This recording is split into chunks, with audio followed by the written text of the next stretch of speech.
지금까지의 가장 큰 성장 동력은 양극재, 그리고 내년도서부터 기대되는 음극재. 양극재 기업들에게 악재로 나와 있는 것이 리튬 가격의 하락이었는데요. 하방에서 지지가 되고 있다는 거. 그러니까 에코프로 BM이 400% 상승을 했고 포스코 퓨처엠이 206%. 그러니까 거의 더블 상승하면서 격차가 확 좁혀졌다.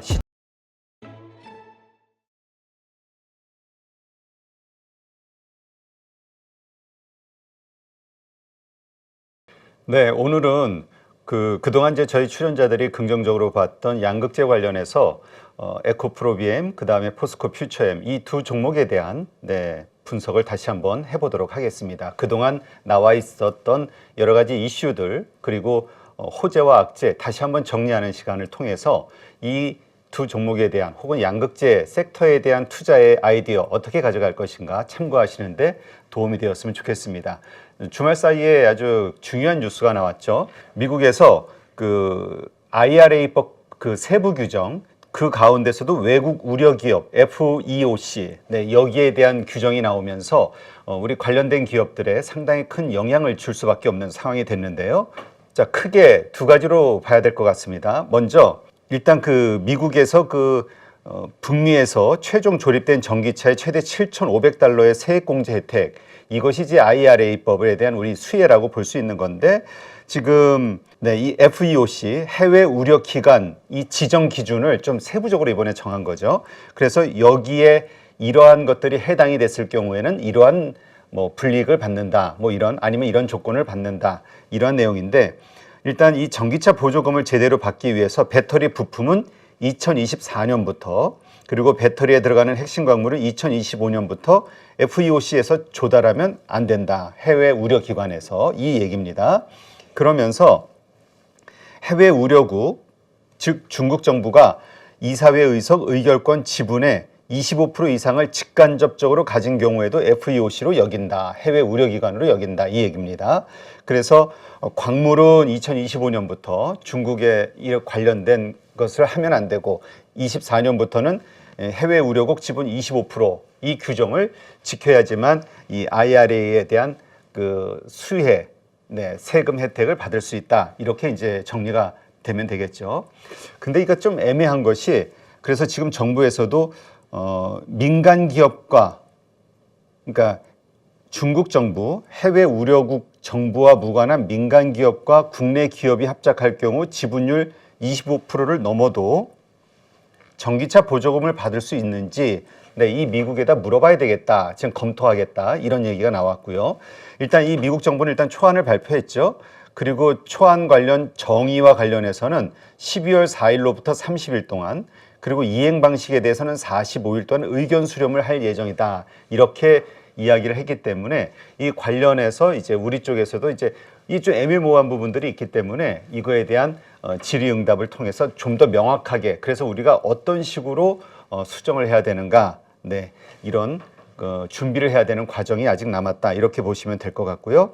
하지만 이번 조치를 피한다 하더라도 여러 가지 방법을 통해서 미국 정부는 계속해서 중국을 배제하는 방안을 계속 만들 것이기 때문에 중국 의존도가 높은 공급망을 아예 다변화해야 된다. 이 원산지와 관련해서 이 핵심 광물 이런 것들에 대해서 좀 다변화할 수밖에 없는 상황으로 가는 거 아니냐. 일단 이러한 상황이 됐다, 이렇게 이해를 하시면 될 것 같습니다. 그러다 보니까 국내 한국 배터리 기업들이 중국과 합작 사업을 많이 하고 있는데요. 지금 LG화학부터 포스코 퓨처엠 홀딩스, 에코프로, SK온 해서 정말 이렇게 다양하게 사업을 펼쳤고 또 펼칠 예정에 있기 때문에 이거와 관련해서 전부 지분율을 25%, 중국 기업이 25% 미만으로 가져가게끔, 이 얘기는 결국 그 나머지 지분에 대한 투자를 한국 기업들이 해야 되기 때문에 이 자금 조달을 어떻게 할 것이냐에 대한 우려, 요것은 남아있다, 이렇게 이해를 하시면 될 것 같습니다.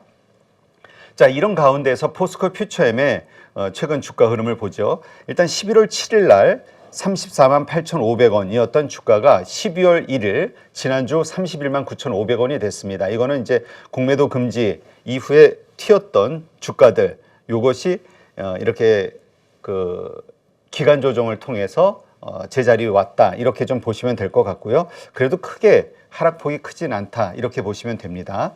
외국인과 기관의 흐름을 보면은 수급 동향은 샀다 팔았다. 네, 그렇게 크게 방향성이 보이진 않습니다. 자, 공매도 잔고 의미 없고요.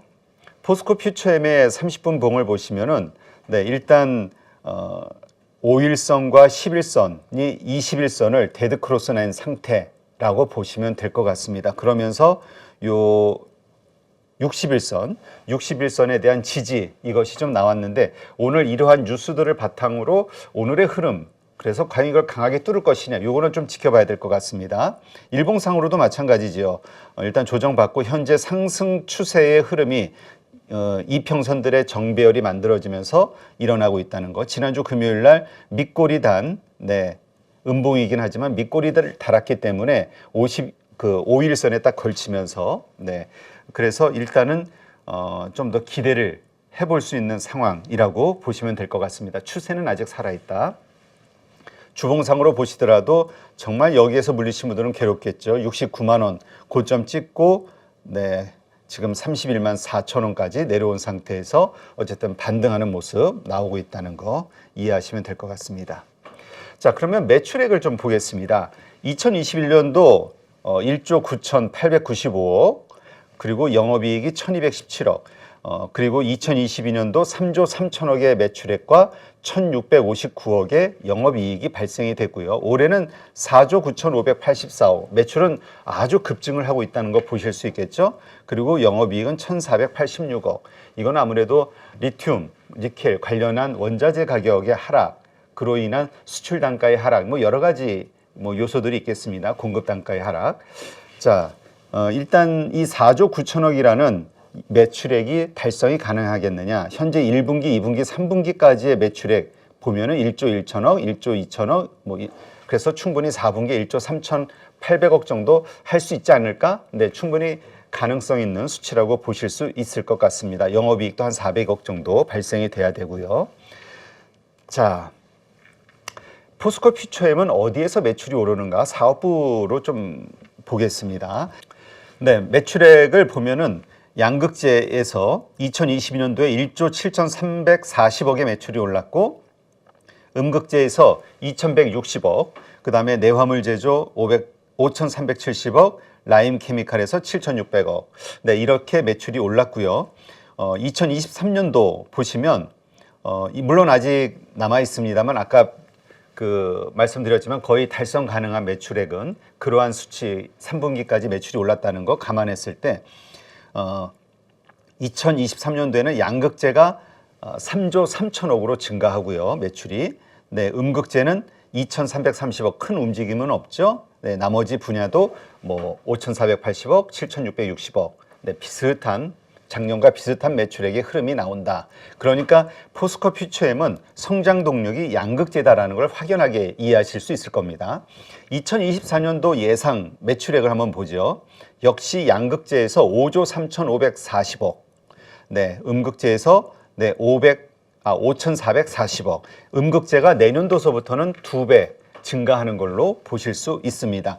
그래서 지금까지의 가장 큰 성장 동력은 양극재, 그리고 내년도서부터 기대되는 음극재, 이렇게 표현을 이해를 하시면 될 것 같습니다. 나머지 분야는 매출액이 비슷하게 그대로 유지가 되는 걸 볼 수 있죠. 그래서 지금 2022년도에는 양극재의 매출 비중이 53%였고 23년도 67%에서 내년도에는 74%로 증가한다. 이렇게 보시면 될 것 같고요.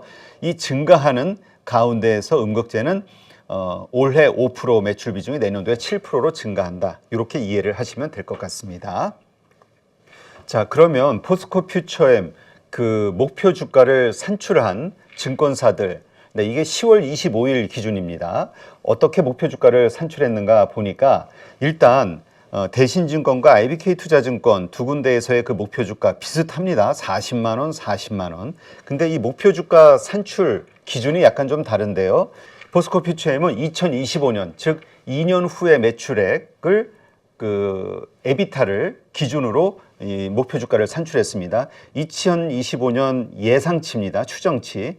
1조 3,250억의 에비타가 나올 것으로 예상을 했고 타겟 멀티플, 그러니까 27.7배로 잡았는데요. 이게 2025년 예상 그 글로벌 소재 피어 에비타에서 15% 할증한 것이다. 기준이 이렇게 잡았네요.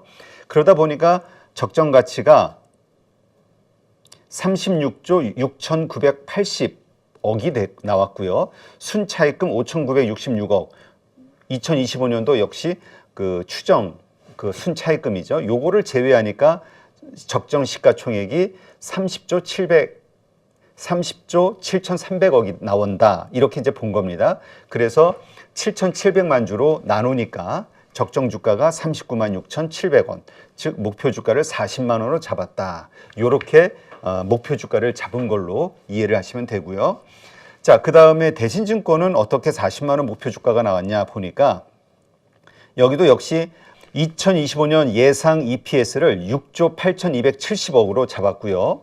그 가운데에서 그러면 이번엔 대신증권이 40만 원이라는 목표 주가를 어떻게 뽑았는가 한번 분석을 해보겠습니다. 역시 2025년 2년 후에 매출과 실적을 바탕으로 기준을 잡았는데요.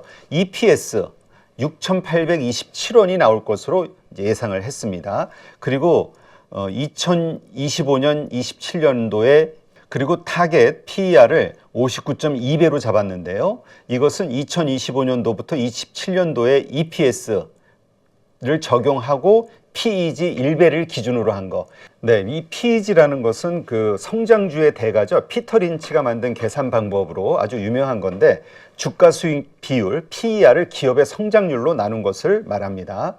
그래서 이 뭐 여러 가지 그 기준이 있습니다만 어쨌건 피터 린치는 성장률을 반영하면서 PEG 지표를 보면서 투자를 해야 되는데 PEG가 0.5 이하일 때 매수하고 1.5 이상일 때 매도하는 전략을 주로 활용했다. 이렇게 이해를 하시면 될 것 같습니다. 그래서 지금 대신증권에서 잡은 것은 0.5와 1.5 그 중간 지점이 1배로 잡은 것으로 그렇게 생각이 됩니다. 그러면 지금 우리가 많이 알고 있는 대표적인 성장주들 가운데에서 PEG를 어느 정도 적용받고 있는지 잠깐 좀 말씀드리면 먼저 테슬라가 5년 기대되는 그 PEG가 현재 2.69입니다. 그러니까 상당히 높다는 걸 알 수가 있죠. 그리고 엔비디아, 네, 이 엔비디아 PEG 레시오가 0.47 여기는 확 낮죠. 근데 재밌는 것은 불과 4개월 전만 해도 이번 금년 4월만 해도 이게 3배가 넘었었습니다. 근데 그 이후에 HBM과 관련해서 AI 반도체 관련해서 폭발적인 성장과 이익이 늘어나면서 이게 확 낮춰진 거죠. 그래서 이 PEG가 3배에서 지금 0.47배로 낮아진 상태. 근데 요것을 기억하시면서 포스코 퓨처엠에 대해서 1배의 PEG를 적용을 했다. 요것을 기억하시기 바랍니다. 그렇게 해서 적정 주가를 40만 4,379원 그래서 목표 주가를 40만 원으로 잡았다. 그러니까 참 양쪽 증권사 서로 다른 기준을 가지고 목표 주가를 산출했는데 어쨌건 40만 원이라는 같은 수치가 나왔다는 걸 이해하시면 됩니다. 그러나 우리가 보통 이 증권사의 그 산업에 대한 섹터에 대한 이해, 그다음에 그 전망 이런 것들은 참고용으로 많이 하지만 이 목표 주가와 관련해서 그냥 이렇구나 이렇게 잡았구나 정도로만 이해를 해야 된다는 거 모두 아시죠? 자, 실적 관련해서 아까 말씀드린 대로 어디에서 매출이 발생이 되고 있는가, 네, 이렇게 보시면 됩니다. 지금 좀 우리가 특별하게 봐야 될 게 포스코 퓨처엠의 양극재 전구체 캐파 계획입니다. 요것을 보면은 지금 2023년도에는 전구체 같은 경우는 4만 5천 톤이고요. 그런데 2023년도 4만 5천 톤이고요. 근데 2025년도에는 이게 17만 톤으로 증가될 거라는 거. 그 다음에 30년에는 46만 톤으로 증가한다는 캐파 계획을 갖고 있다는 거. 양극재는 지금 15만 5천 톤입니다만 2030년도에는 100만 톤을 목표로 하고 있다. 이것을 이해하시면 될 것 같고요. 그 다음에 음극재 캐파 계획도 좀 보시면은 지금 7만 4천 톤 정도 예상 올해입니다만 25년도에는 이게 11만 4천 톤 그리고 2030년도에는 18만 2천 톤으로 확 늘어난다는 거. 인조 흑연도 지금 8천 톤에서 15만 3천 톤으로 증가한다는 거. 지금 흑연과 관련해서 그래서 실리콘 지금 중국에서 흑연 규제 이야기가 나오면서 인조 흑연 혹은 다른 곳에서의 흑연 생산 이런 것들을 많이 고민을 하고 있는 상황이기 때문에 이 흑연, 인조 흑연의 캐파 증가 이것도 긍정적인 이슈로 봐야 될 것 같고요. 포스코 퓨처엠의 새로운 성장 동력이 바로 이 음극재와 인조 흑연에서 나올 수 있다. 요 정도 예상하시면 될 것 같습니다.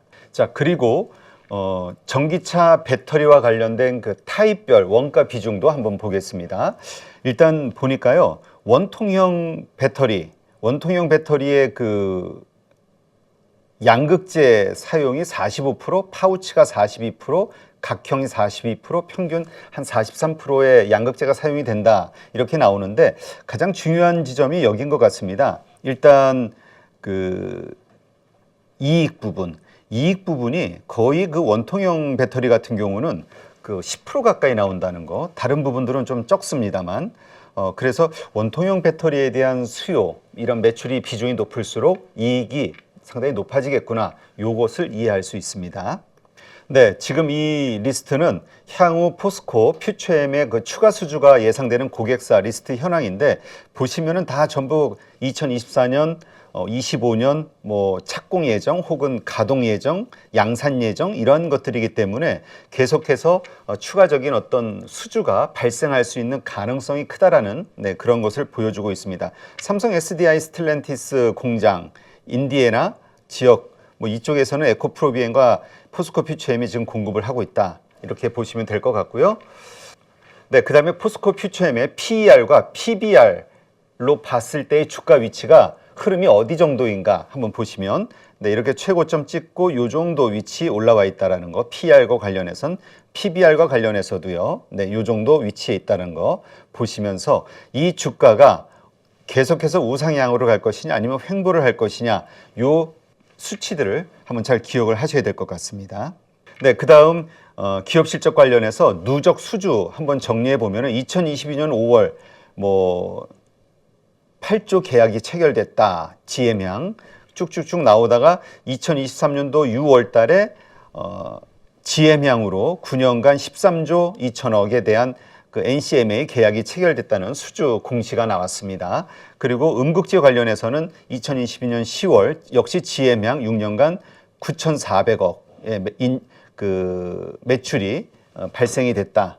그리고 인조 흑연 음극재 공급 계약이 체결됐다. 이 부분을 이해하시면 되고요. 그렇기 때문에 지금 충분히 추가적인 수주가 좀 나올 수 있지 않을까에 대한 기대감 가질 수 있는 상황이지 않을까.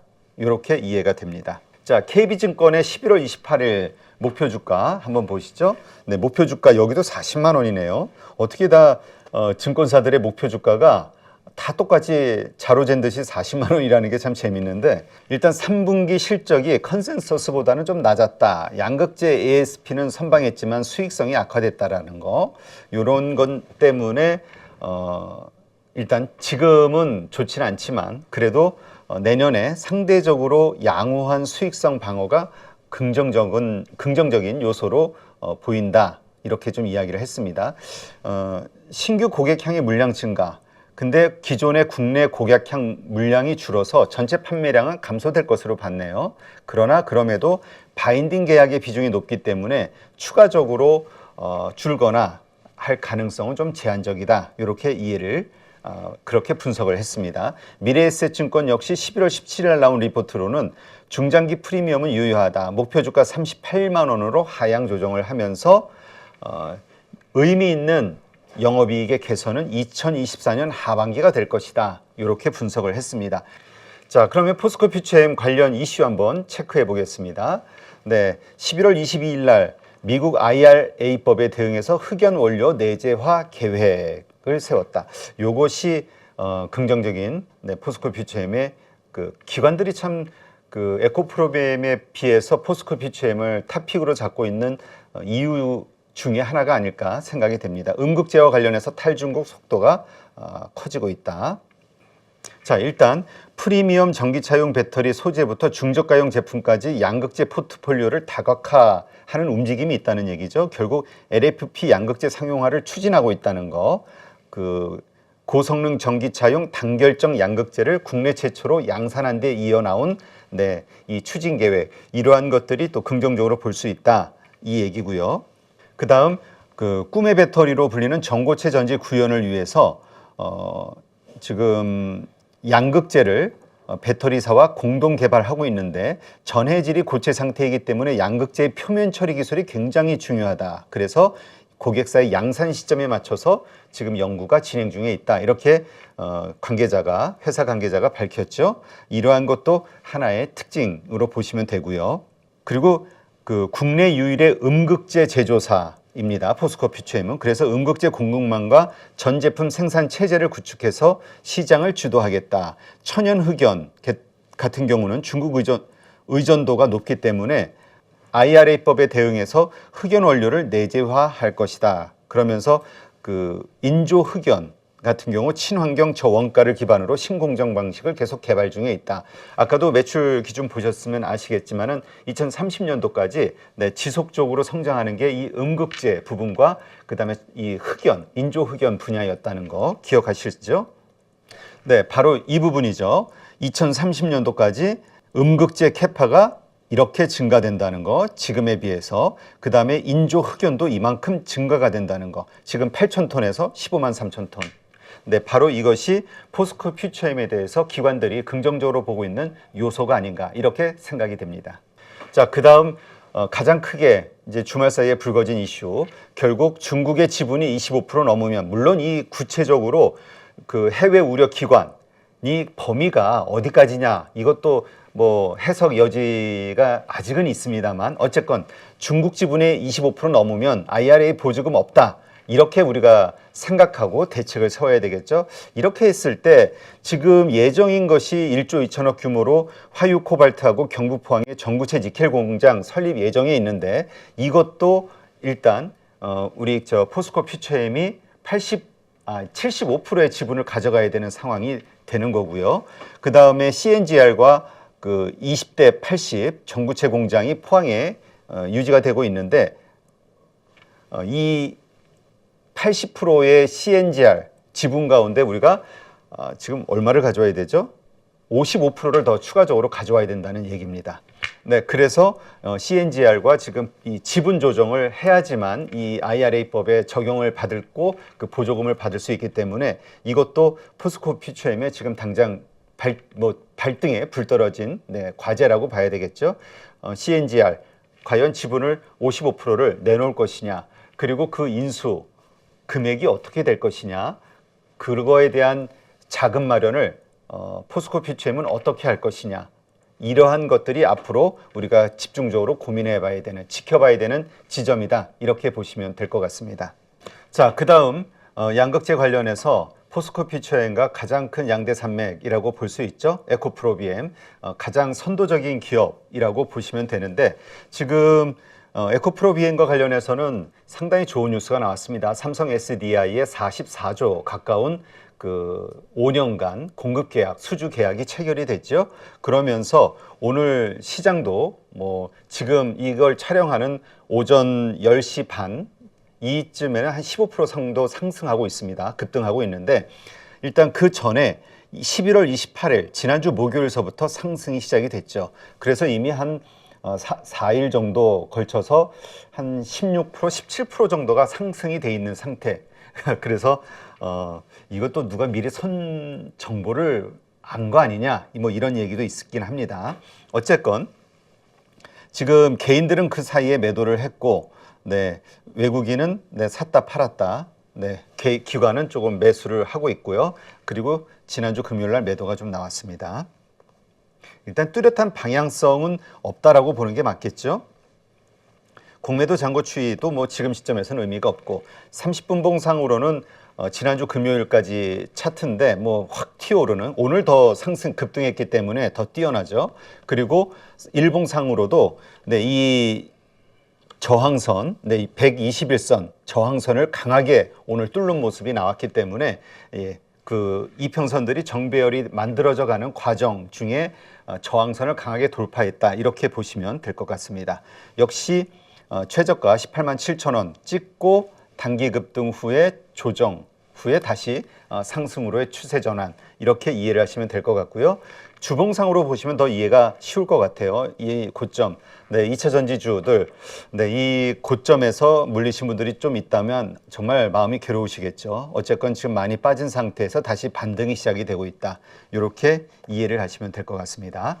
2021년 매출액은 1조 4,856억이었습니다. 그리고 영업이익이 1,150억. 그 다음에 작년 매출액은 5조 3,576억, 영업이익은 3,807억. 네, 영업이익은 거의 3배 증가했네요. 네, 매출액도 그렇고요. 근데 올해 예상 매출액은 7조 4,792억. 네, 또 한 2조 정도가 급증하는 거죠. 근데 영업이익은 3,312억 정도로 지난해보다 좀 못합니다. 여기에는 뭐 여러 가지 요소가 있죠. 니켈, 리튬 가격의 하락, 네, 원자재 가격의 하락, 이런 것들로 인해서 또 판매 단가의 하락, 이런 것들로 이어지면서 이러한 현상이 벌어지고 있다. 일단 올해금 추정 예상 목표 수출 예상 매출 목표인 7조 4,792억 달성하겠느냐? 3분기의 매출을 보면은 1분기 2조, 그다음 2분기도 1조 9천억, 그다음 3분기도 1조 8천억 나왔기 때문에 4분기 1조 7천억 뭐 충분히 가능하지 않겠냐. 영업이익도 648억 정도만 더 나오면 되기 때문에 일단 매출 목표는 충분히 달성할 수 있지 않겠냐. 이렇게 보실 수 있겠습니다. 자, 그러면 에코프로비엠의 그 매출액 비중을 한번 보겠습니다. 제품 비중을. 일단 첫 번째로 네, NCA 시리즈. 네, 이것은 니켈, 코발트, 알루미늄으로 만든 네, 그 양극재라고 보시면 되고 2022년 매출을 보면 전체 5조 3,570억의 매출 가운데서 NCA 시리즈가 3조 5,030억의 매출을 발생시켰습니다. 그리고 23년도에는 4조 3,360억, 그리고 24년도 내년도 예상은 4조 9,580억, 2025년도는 7조 3,160억. 그러니까 상당히 높은 폭으로 증가하고 있다는 걸 보실 수 있죠. 그 다음에 NCM 시리즈 보시겠습니다. 이건 니켈, 코발트, 망간으로 만든 양극재라고 보시면 되고요. 22년도에 1조 8,110억, 그리고 23년도에 2조 9천억, 그리고 24년도 3조 3,800억, 그 다음에 25년도 4조 9,700억. 이런 정도로 보시면 되니까 네, 다 같이 큰 성장을 하고 있다.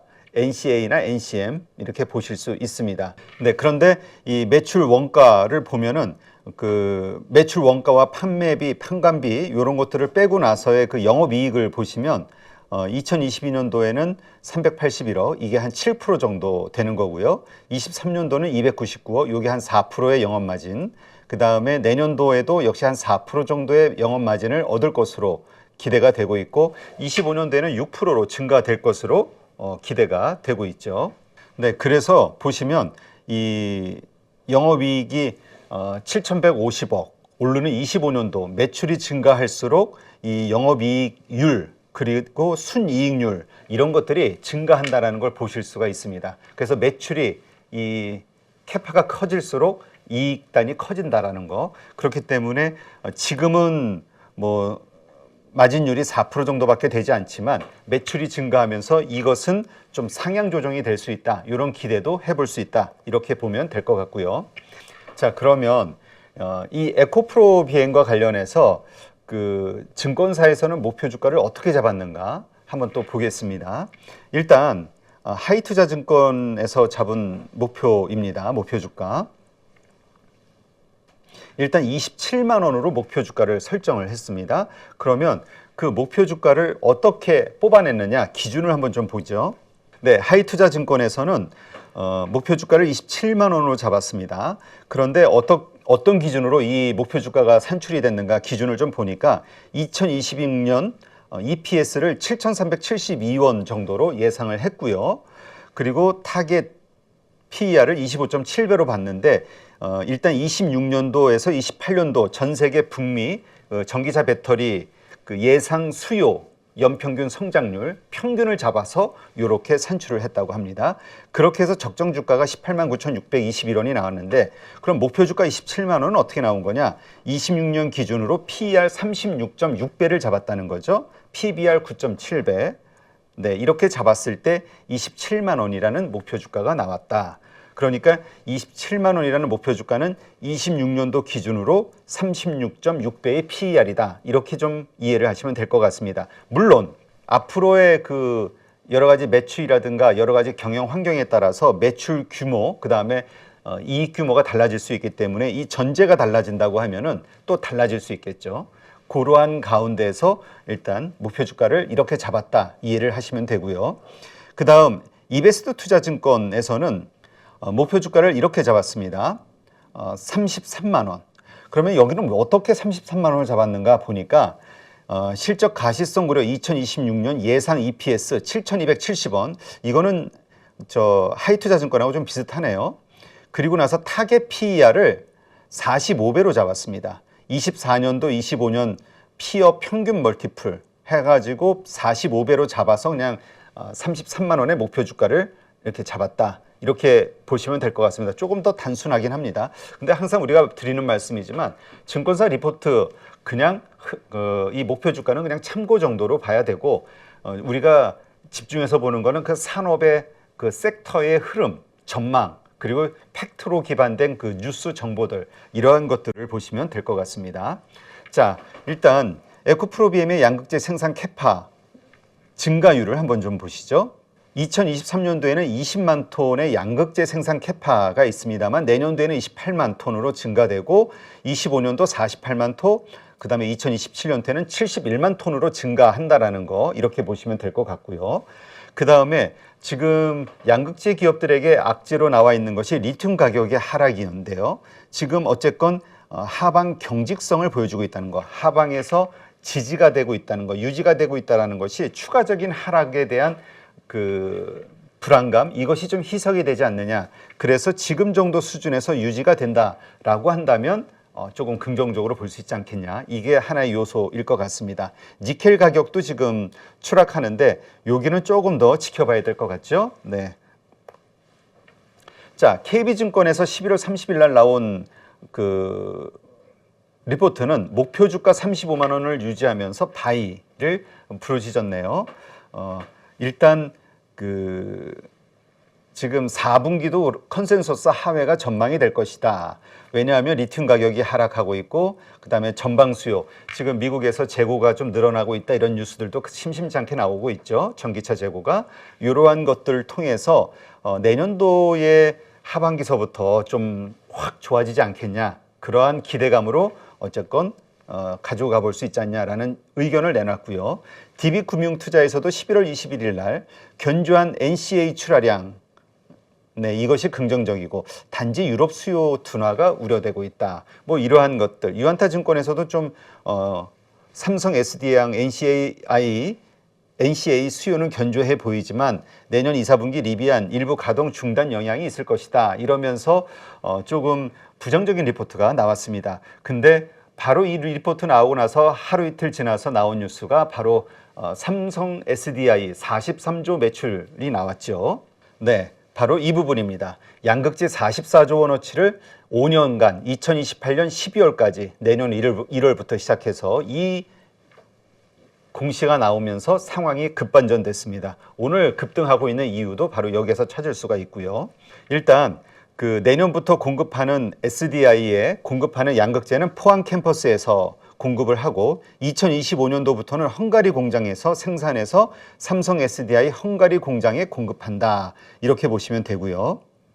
네, 이 공장은 그 헝가리 데브레첸에 건설 중인데 42만 9,800평방미터 규모로 그 에코프로비엠, 에코프로이노베이션, 에코프로 AP 등 관련 계열사들과 함께 3,827억 원을 투자해서 2025년 양산에 들어갑니다. 그렇기 때문에 여기에서 나오는 물량으로 SDI 헝가리 공장에다가 납품을 한다.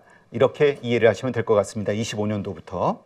그런데 이제 오늘 그 월요일 장이 열리면서 에코프로비엠은 뭐 15% 이상 급등을 하고 있습니다만 증권사들에서는 관련한 리포트가 이것을 추가적인 매출의 급증 이렇게 보는 것 같지는 않습니다. 일단 자 여기 보시면 그 하이투자증권은 에코프로비엠이 삼성 SDI와 체결한 공급 계약에도 중장기 실적 전망에는 큰 변화가 없을 것으로 예상했다. 그러면서 이제까지의 목표 주가 27만 원 그리고 투자 의견 중립 그대로 갔습니다. 그러니까 이 44조의 매출이 발생이 됐다 하더라도 이것이 기존의 매출 전망치에다가 추가적으로 44조가 늘어나는 게 아니라 기존의 그 삼성 SDI 물량이 이어서 지속적으로 나오는 것이다. 이렇게 분석을 하는 것 같습니다. 유전투자증권에서는 오히려 비중 축소하면서 역시 같은 그러면서 단기적으로는 단가 하락에 대한 추정치 하향 우려 이런 이슈. 근데 뭐 2차전지 투자하시는 분들은 네, 유진투자증권 한병화 애널리스트의 의견은 뭐 참고하지 않으시니까 네, 하여튼 이러한 분위기가 지금 증권사에서는 나오고 있다. 그래서 전반적으로 보면은 기존의 매출 외에 44조가 추가가 되는 게 아니라 이제까지 삼성 SDI에 납품하고 있던 물량이 증가하면서 그 다음에 이어지는 거 그리고 그것은 기존의 실적 전망치에 그게 다 포함이 됐다 이렇게 반응이 나오는 것이다 이렇게 이해를 해야 될 것 같습니다. 물론 하루 이틀 더 지나면서 새로운 어떤 분석에 의해서 이것이 정말 그렇게 봐야 되는 관점이냐 또 다른 의견이 나올 수 있죠. 그럴 때는 또 한번 다시 이야기를 좀 하도록 하겠습니다. 그러나 중요한 거는 이겁니다. 삼성 SDI가 44조 원어치의 양극재를 주문했다는 것은 우리가 지금 전방산업, 그러니까 전기차 수요가 감소되고 있다, 재고가 증가하고 있다 그러면서 이 전방 수요 산업에 대해서 상당히 부정적으로 보고 있지만 기업단에서는 적극적으로 확장을 위한 투자를 하고 있다는 거 그리고 그러한 제품을 생산하기 위한 준비를 하고 있다는 것 자체가 긍정적으로 볼 수 있지 않겠냐 이렇게 또 볼 수 있을 것 같습니다. 어쨌건 삼성 SDI도 그렇고요. 에코프로비엠 자체도 이런 시설 증설 그리고 이러한 수주의 어떤 증명 이런 것들을 통해서 앞으로 현재는 불안하게 보이지만 전기차 시장이 장기적으로는 계속 커질 것이다. 이걸 자기들 돈을 들여가면서 투자하고 있다는 것은 그만큼 확신을 하고 있다. 이렇게 이해를 하면 되겠죠. 이러한 관점에서 이것을 긍정적으로 볼 수 있지 않을까 이렇게도 생각이 됩니다. 자, 그러면 이 포스코홀딩스와 에코프로비엠 이 많은 분들이 누가 더 낫냐 가지고 따지고 하는데 뭐 사실 엄마가 좋으냐 아빠가 좋으냐의 차원일 수도 있지 않을까 이런 생각이 듭니다. 뭐 좋으면 다 반반 5대5 가져가면 되는 거고 그렇지 않을까요? 같은 섹터 내에서 그렇지 않다면 어떤 면이 차이가 있는지 한번 점검을 해보겠습니다. 네, 많은 분들이 이 포스코 퓨처엠, 그 다음 에코프로비엠, 양극재 기업 가운데서 누가 더 전망이 있느냐, 누가 1등 기업이 될 것이냐 가지고 논쟁이 가끔 벌어지기는 하는데 일단 뭐 같은 섹터에 있고 같은 성장을 하는 기업들이다 이렇게 보시는 분들이 많기 때문에 그렇게 싸울 필요 없이 그냥 5대5로 가져가면 되지 않겠냐 이렇게 또 생각하시는 분들도 많지만 어쨌건 포스코 퓨처엠과 에코프로비엠이 어떤 면이 다른지 한번 체크하는 시간을 가져보도록 하겠습니다. 일단 포스코 퓨처엠, 구 포스코 케미칼이었죠. 일단 이 두 기업 포스코 퓨처엠과 에코프로비엠의 역사를 좀 보면요. 일단 에코프로가 2016년도에 전지재료 사업 부분을 물적 분할해서 설립한 게 에코프로비엠입니다. 그리고 2019년 에코프로비엠이 코스닥 시장에 상장을 한 거죠. 자, 그 다음 포스코 그룹이 양극재 사업에 뛰어든 것은 에코프로보다 6년가량 늦은 2012년입니다. 그러면서 포스코와 피닉스 소재가 그 양극재 합작법인 조인트 벤처를 만들었죠. 포스코 ESM. 그리고 이러면서 이제 양극재 사업이 시작이 됐고 2019년도에 포스코 퓨처엠이 이 포스코 ESM을 흡수 합병하면서 양극재 사업을 본격적으로 하게 된 것이다. 이렇게 보시면 되고요. 양극재 기업으로 평가를 시장에서 받기 시작한 거는 2019년부터 이렇게 보시면 될 것 같습니다. 그런데 포스코 퓨처엠은 말씀드렸지만 그 전서부터 존속 기업으로서 이 뭐라 그럴까요? 내화물 및 라임 화성 사업을 주력으로 하는 기업이었고 기본적인 매출액과 이익이 발생하고 있는 기업이었습니다. 그렇기 때문에 기본 매출 캐파가 있었기 때문에 규모가 있었기 때문에 처음에는 시총이 에코프로 BM보다 상당히 높았습니다. 2019년도 기준으로 보면 포스코 퓨처엠의 연결 자산 총계는 1조 7,300억, 에코프로 BM은 6,503억. 그러니까 차이가 좀 크죠. 거의 3배 이상, 3배 가까이 차이가 나는 걸로 보실 수 있습니다. 그러다가 이 두 회사의 그 시총이 좁혀지게 되는 계기가 있는데 올 초까지만 해도 사실은 그 포스코 퓨처엠의 시가총액이 15조, 에코프로 BM이 9조 원이었는데 그러니까 격차가 6조 정도 달한 거죠.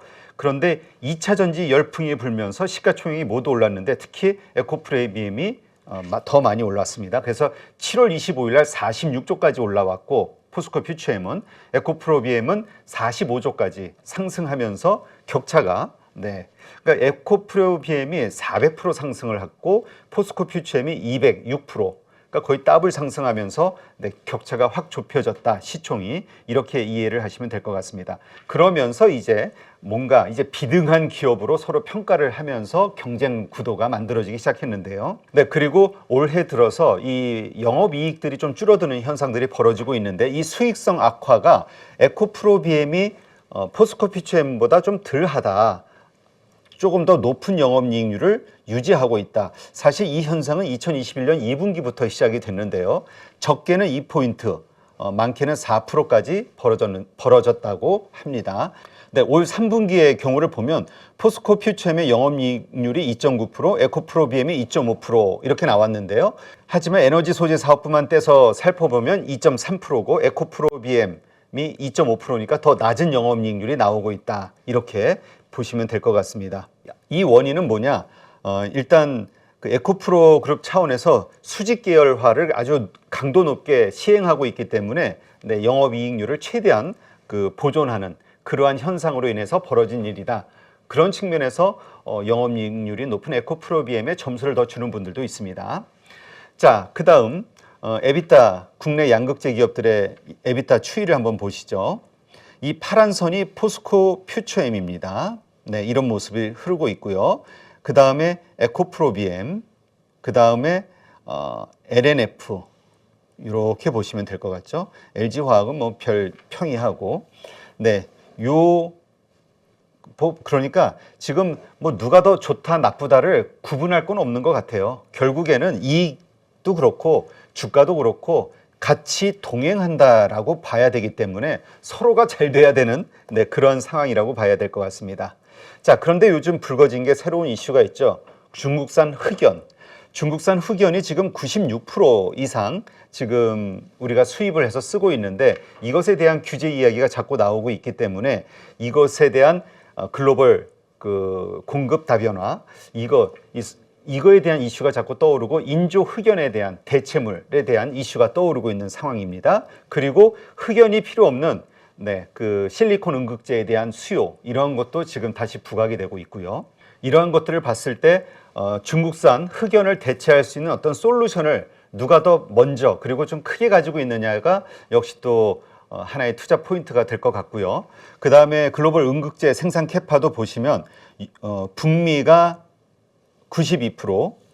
자, 그러면 지금 우리가 계속 우려가 되고 있는 그 핵심 광물의 그 핵심 우려 기관, 이 이슈, 이것에 그 우리가 얼마만큼 노출이 되어 있는가 한번 보도록 하겠습니다. 일단 중국산 흑연, 지금 우리가 96%를 수입해서 쓰고 있기 때문에 지금 이것을 어떻게 대체할 것이냐, 공급망 다변화 혹은 인조 흑연에 대한 이슈, 이런 것들에 대한 솔루션을 가지고 있는 것이 조금 더 투자 측면에서 점수를 얻을 수 있을 것 같고요. 글로벌 음극재도 마찬가지입니다. 생산이 92.6%가 중국에서 되고 있고 6.7%가 이 아시아에서 나오고 있다는 거. 북미, 유럽은 거의 뭐 근소하죠. 그렇기 때문에 지금 음극재와 관련해서도 중국을 배제하고 어떻게 대책을 세울 것이냐, 우리가 그 IRA 그 세금을 환급받기 위해서. 자, 그 다음 지금 우리가 그 기업들의 실적이 컨센서스보다 조금 낮아지게 된, 영업이익이 낮아지게 된 것이 결국 이 원자재 가격, 니켈, 그 다음에 리튬 이런 것이 하락하면서 그 다음에 또 양극재, 그 NCM이 됐든 NCA가 됐든 이런 것들이 좀 가격이 하락하면서 이익이 줄어들고 있는데요. 아직은 NCM 같은 경우는 그 수출 가격이 약간 그 하향, 그 안정화되는 분위기고요. 아직은 NCA 같은 경우는 조금 더 하락의 각도가 아직은 평평해지지 않고 있다. 이렇게 좀 이해를 하시면 될 것 같습니다. 그런데 NCM 전구체 수입 가격은 지금 반등이 윗꼬리가 좀 올라가고 있죠. 반등이 되고 있고 NCA 전극체 가격 같은 경우는 아직은 평평 안정화 하방 안정화 되려는 움직이긴 합니다만 어쨌건 평평해지고 있는 과정이라고 보시면 될 것 같습니다.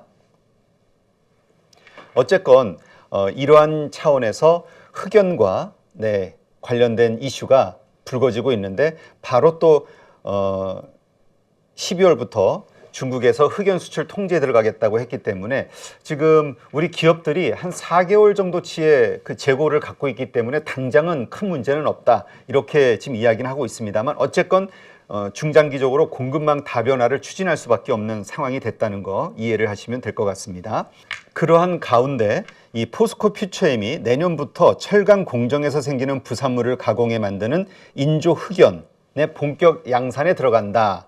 이렇게 전망을 하고 있기 때문에 조금 더 긍정적인 점수를 좀 받을 수 있겠죠. 그리고 포스코 그룹 계열사인 포스코 인터내셔널도 탄자니아 등 아프리카에서 천연 흑연을 대량으로 조달하는 방안을 추진하고 있다. 하여튼 이거는 뭐 전 국가적 차원에서 어떤 대안을 만들기 위해서 노력을 할 것이기 때문에 이것은 뭐 어떤 기업 에코프로비엠은 더 불리하고 포스코 퓨처엠은 아주 월등하게 우월하고 이런 측면에서 보기는 좀 어려울 것 같습니다. 어쨌건 각각 3에서 5개월 정도의 재고치를 다 확보하고 있기 때문에 그 안에 충분히 대안을 만들 수 있는 시간적 여력은 있다. 이러한 각도에서 이해를 하시면 될 것 같습니다. 그리고 재밌는 것은 삼성 SDI에서 이번에 발표된 것이 44조 5년간 에코프로비엠에게 양극재 그 NCA 계열이죠. 물량을 줬습니다. 그런데 올 2월 달이죠. 올 2월 달에는 10년에 걸쳐서 20조 정도의 그 수주 매출을 또 포스코 퓨처엠에 삼성 SDI가 줬기 때문에 삼성 SDI를 두고 포스코 퓨처엠과 에코프로비엠이 아주 경쟁을 치열하게 하고 있는 거 아닌가 이런 생각도 들고요. 결과적으로 계속 증설되는 여러 이슈들, 그 증설되는 공장들의 물량을 어느 회사가 담당하기 시작할 것이냐. 기존의 거래처를 끌고 가면서 거기에서 성장에 대한 그리고 앞날의 비전에 대한 여러 가지 데이터들이 나오지 않을까 이렇게 생각이 됩니다. 지금 이렇게 비교를 여러 가지 각도에서 좀 해봤습니다만 각자 정말 높은 성장률을 보이고 있고 앞으로의 전망치 그다음에 바인딩 계약이라고 하는 그러한 고정 매출도 계속 증가하고 있기 때문에 성장성에 대해서는 의심의 여지는 없는 것 같습니다.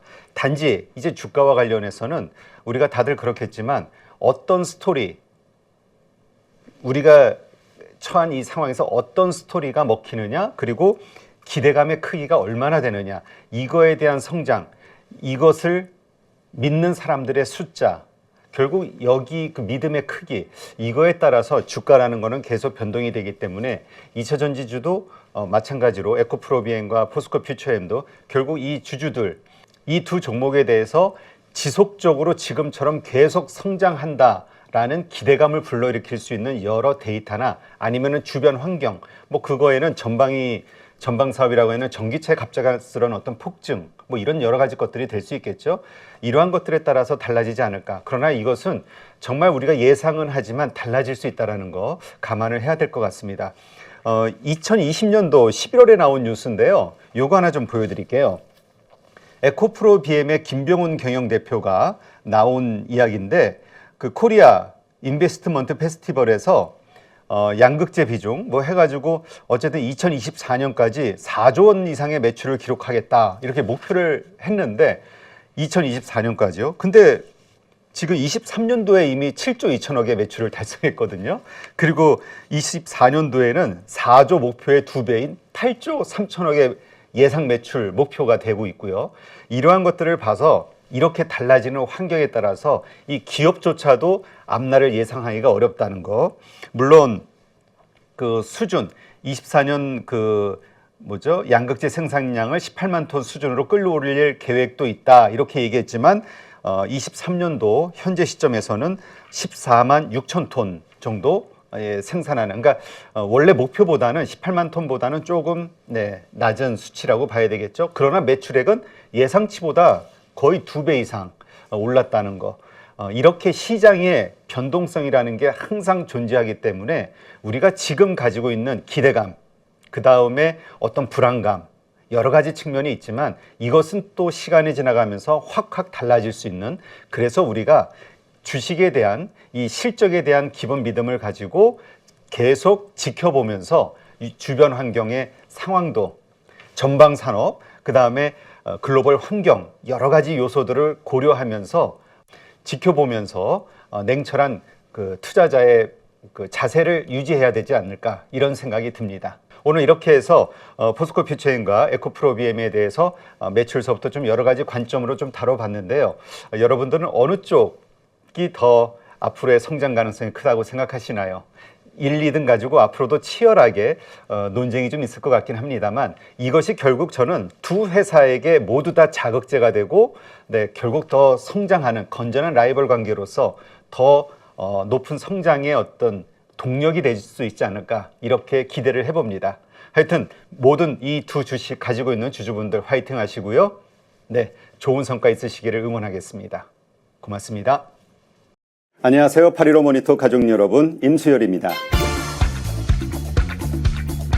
이번에 하나증권과 815 모니터기 함께 특별한 이벤트를 진행하는데요. 815 모니터 가족분들이 하나증권 신규 계좌를 개설하시면 특별한 혜택을 받으실 수 있습니다. 첫 번째 혜택은요, 국내 주식을 살 수 있는 3만 원을 드립니다. 두 번째 혜택은 하나증권과 함께하는 815 머니쇼 초청 받으실 수 있는 초청권입니다.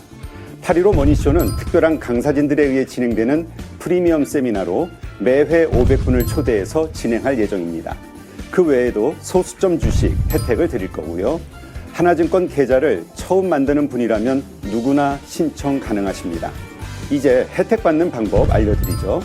영상 하단부 더보기란에 기재된 링크를 통해 신청하시면 됩니다. 반드시 더보기란 링크를 통해서 계좌를 개설해야 이 혜택을 받을 수 있으니 유의해 주시기 바랍니다.